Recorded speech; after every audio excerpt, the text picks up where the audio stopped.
There's a particular kind of terror that some people live with every single day. It's not fear of failure, it's fear of being exposed, of everyone discovering what they secretly believe, that they're a fraud, that they don't deserve to be where they are, that any moment now, someone will realize they've been faking it all along. This is imposter syndrome. And if you've experienced it, you know it's not just self-doubt. It's a constant, gnawing certainty that you've somehow tricked everyone into thinking you're competent when you're not, that your success is a mistake, that you're one revelation away from everything falling apart. And here's what makes this so insidious. Imposter syndrome doesn't happen to people who are actually incompetent.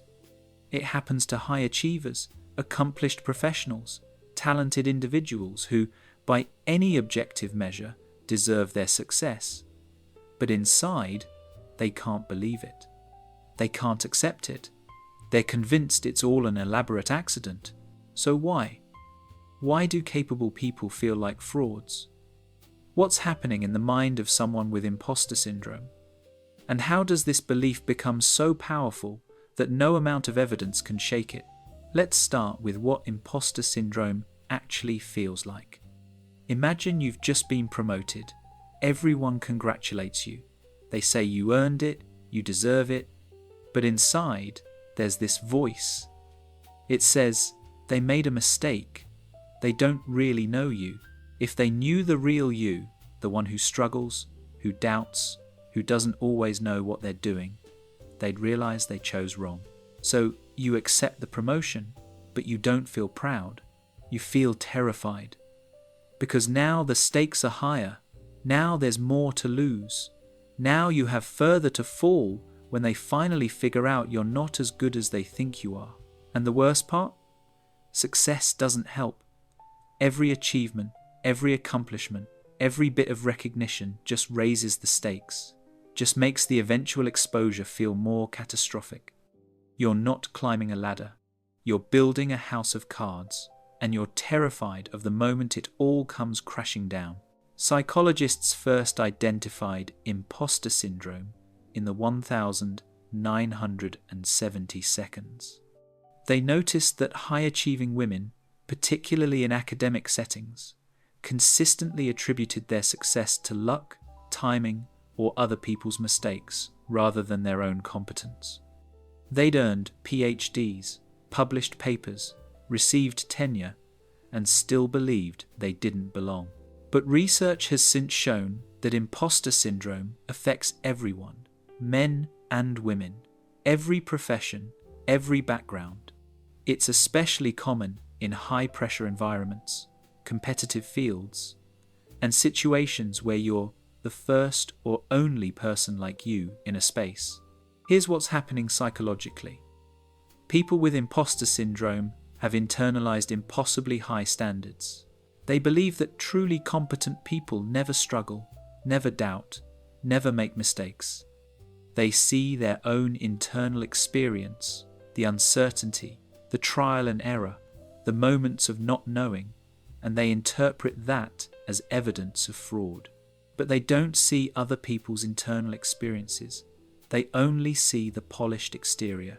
So they compare their messy inside to everyone else's cleaned up outside and conclude that they're the only one who's faking it. This is called the spotlight effect, combined with attribution bias.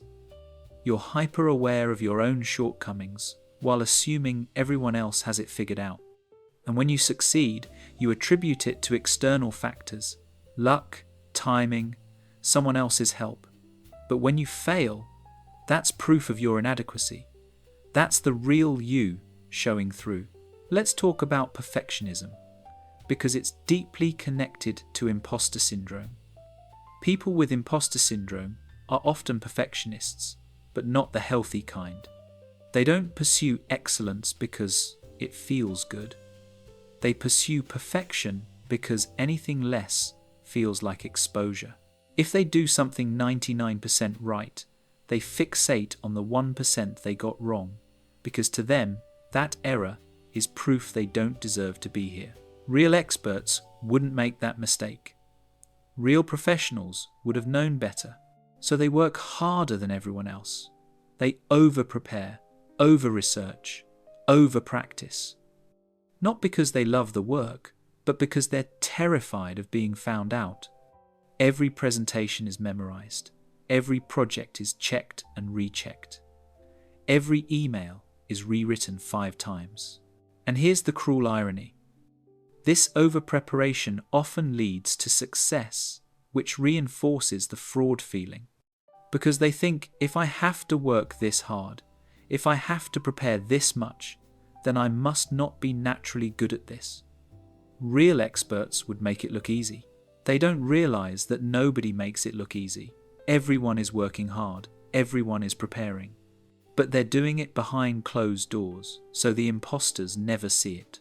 There's also something called the imposter cycle. It works like this. You're given a task. Immediately, you feel anxiety because you're sure you can't do it. So you either procrastinate due to anxiety, or you over-prepare due to anxiety. Then you complete the task, usually successfully because you've put in so much effort. But instead of feeling accomplished, you feel relief that you weren't exposed this time, and you attribute your success to the over-preparation or to luck, never to your actual ability. Then the cycle starts again with the next task. The anxiety never decreases. The confidence never builds, because you never give yourself credit for what you accomplish. Let's talk about what causes imposter syndrome.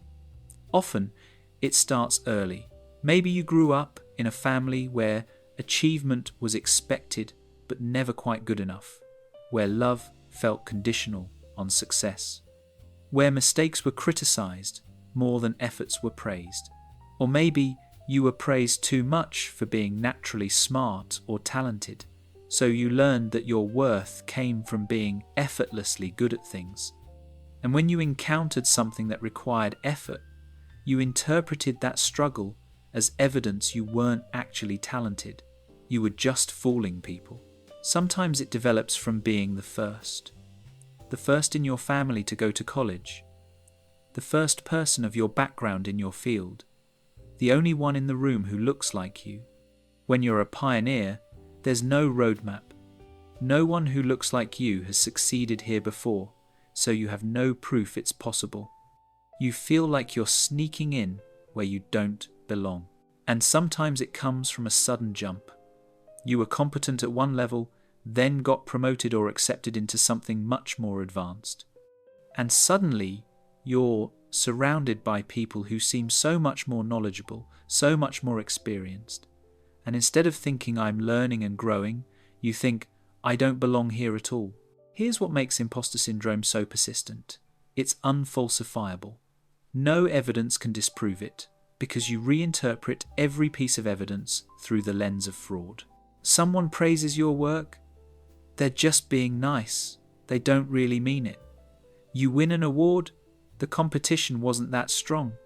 They must have made a mistake. You get good results, that was luck. The task was easier than usual. Someone else did the hard part. Every success gets explained away. Every failure gets magnified as proof. It's a belief system that protects itself from contradiction. And breaking free from it requires not just evidence, but a fundamental shift in how you interpret that evidence. Let's talk about the cost of living like this. Because imposter syndrome isn't just uncomfortable, it's exhausting. You're constantly performing, constantly vigilant, constantly afraid. You can't relax into your success because you don't believe it's real. You turn down opportunities because you're sure you're not qualified. You don't apply for jobs unless you meet 100% of the requirements, while others apply meeting 60% and get hired. You don't speak up in meetings even when you have valuable insights because you assume everyone else already knows what you're thinking. You undersell yourself. You undercharge for your work. You downplay your accomplishments. Not because you're humble, but because you genuinely don't believe you deserve more. And over time, this becomes a self-fulfilling prophecy. You hold yourself back so much that you never reach your full potential, which then reinforces your belief that you weren't that talented anyway. There's also deep loneliness in imposter syndrome, because you can't be authentic. You're always performing, always hiding what you perceive as your inadequacy. Even with close friends or partners, there's this secret you're keeping, that you're not really as competent as they think you are. And when everyone around you seems confident, seems like they belong, you feel even more isolated. You think you're the only one who feels this way.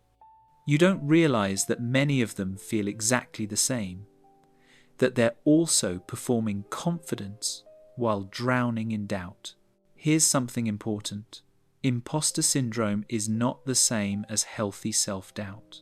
Healthy self-doubt makes you check your work, seek feedback, stay open to learning.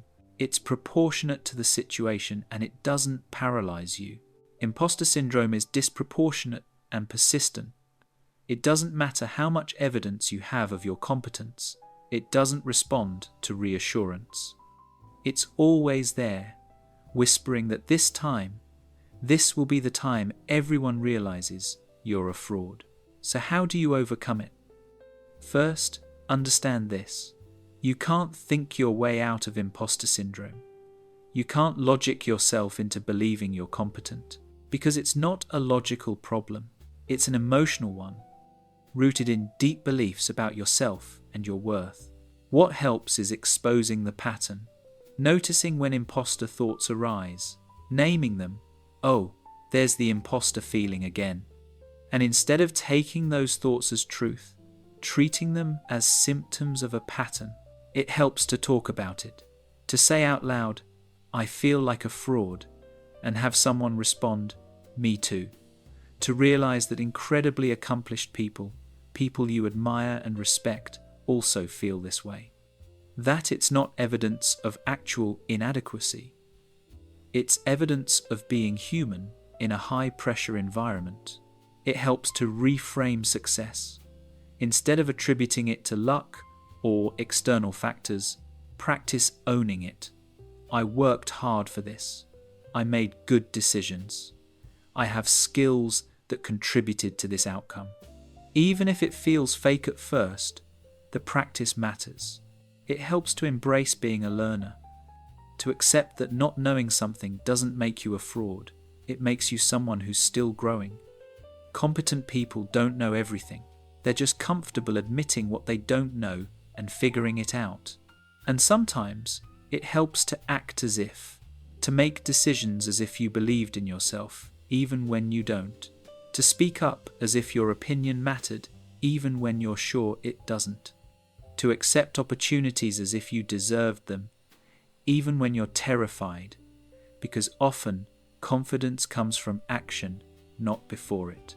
Here's what you need to understand. If you have imposter syndrome, you're probably not a fraud. Actual frauds don't worry about being frauds. They don't lose sleep over whether they deserve their position.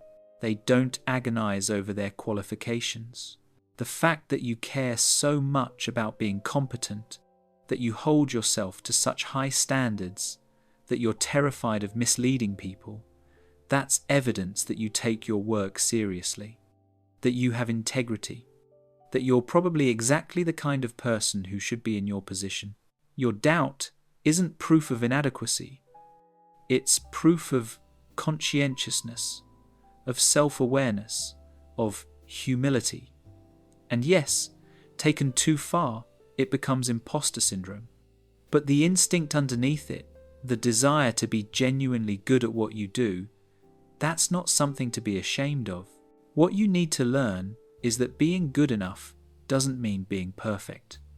That struggling doesn't mean failing. That asking for help doesn't make you incompetent. That making mistakes doesn't disqualify you.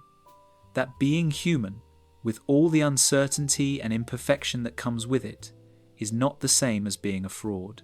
You belong here, not because you're perfect, not because you never doubt, not because you always know what you're doing, but because you care enough to try, because you work hard, because you contribute value, because you're learning and growing and doing your best. And your best, even with all its flaws and uncertainties, is enough. It's always been enough. You just haven't been able to see it yet. So maybe it's time to stop waiting for permission to believe in yourself. Stop waiting for someone else to convince you that you're not a fraud. Stop needing external validation to feel worthy of your own success. Maybe it's time to accept that doubt and competence can coexist, that you can feel uncertain and still be skilled, that you can not know everything and still deserve to be here, that you can be imperfect and still be valuable. Because the truth is, everyone is making it up as they go along. Everyone has moments of doubt. Everyone feels out of their depth sometimes. The difference is, some people have learned to be okay with that, to be comfortable with uncertainty, to trust themselves anyway. And you can learn that too. Not by becoming perfect, not by finally proving you're good enough, but by deciding that your worth isn't up for debate anymore, that you're going to show up, do your best, and let that be enough. The imposter in your head will probably never fully disappear, but it can get quieter. It can lose its power. It can become something you notice and acknowledge without letting it control you. And maybe one day, you'll look back at everything you've accomplished, all the obstacles you've overcome, all the fears you've pushed through, and you'll realize something. You were never a fraud. You were always capable. You just couldn't see it yet, but you're starting to now, and that changes everything. Thanks for watching. I'll catch you next time.